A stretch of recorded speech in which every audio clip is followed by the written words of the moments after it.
Labākie amatnieki un restaurātori jau pusgadi Rīgas domu glābi no laika zoba radītajiem pamatīgajiem robiem. Atsazot vecās jumta kapara plāksnes, meistariem atklājies, ka darbu uzsākti teju pēdējā brīdī. Doma baznīcā restaurātoru paveikto darbu apskatīja Kārlis Goldbergs-Kristapsons.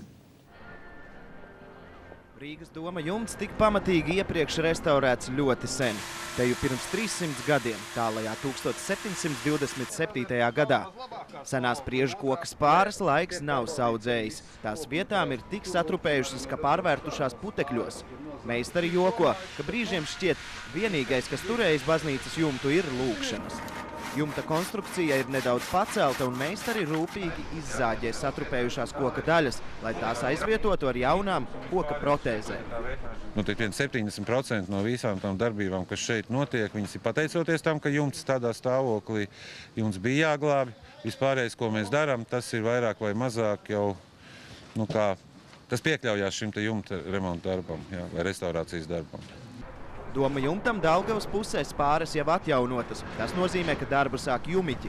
Sekojot senajām tradīcijām, meistari klāj spīdīgās kapara plāksnes, kas ar laiku kļūs melnas kā doma tornī, bet vēl pēc laika iekrāsosies zaļas. Rīgas mērs un vicemērs kopā ar luterāņu arhibīskapu dodas novērtēt doma restaurāciju. Vēl bez jumta restaurātori ir ķērušies klāt fasādes atjaunošanai un dažādo zeltīto detaļu restaurācijai. Pat senās vairākus 100 gadus vecās naglas meistari izmanto atkārtotu.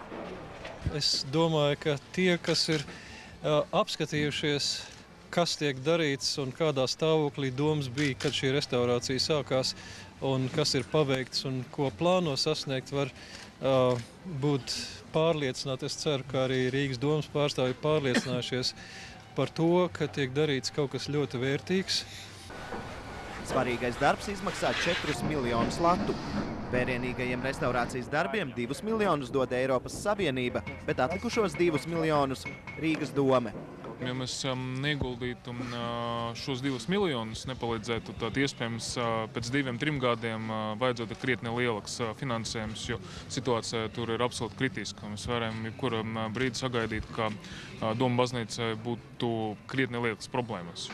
Doma baznīcai tuvākajā laikā paredzēts atjaunot lielās zāles vitrāžas. Tās atnākušie varēs apskatīt jau Ziemassvētku dievkalpojuma laikā. Jumta restaurācijas darbus iecerēts pabeigt nākamā gada laikā. Pēc tam rindā uz restaurāciju jau gaida doma baznīcas tornis, kas pēc atjaunošanas visus priecēs ar 11 zvanu mūziku. Kārlis Goldbergs-Kristapsons, Uldis Veiss, LNT. Tuvoties Ziemassvētkiem